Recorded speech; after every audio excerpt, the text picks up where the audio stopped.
Γεια σου Μαρία. Γεια σου Ηλία. Θέλουμε σήμερα να μας πεις πώς γνωριστήκατε με τον Χρήστο. Είναι μια μεγάλη ιστορία αυτή, πολλά χρόνια πριν. Και εγώ είμαι από τη Θεσσαλονίκη, μέσω μιας κοινής φίλης και πηγαίναμε στον τότε, πίναμε χυμούς μπανάνα, θέλω να σου πω. Και εκεί χορεύαμε, μιλούσαμε κτλ.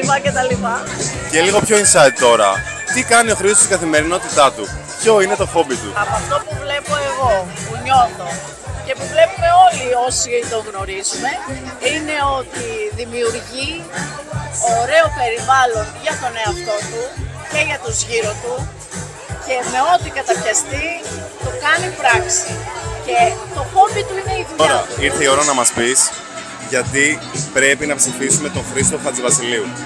Ο Χρήστος είναι ένα χαρισματικό πλάσμα, πραγματικά, όχι επειδή είναι φίλος μου, αντικειμενικά. Μπορείς να το καταλάβεις με το που το βλέπεις, εισπράττει τη θετική του ενέργεια. Πραγματικά. Είναι ένα πλάσμα που δημιουργεί, που έχει αγάπη μέσα του, έχει ενθουσιασμό και πάθος για αυτό που κάνει, ανεξάντλητο και συνεχόμενο και έχει κάνει τόσο σπουδαία πράγματα, τα ξέρουμε όλοι.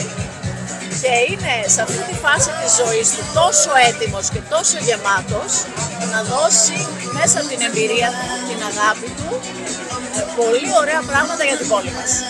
Ευχαριστούμε πολύ Μαρία.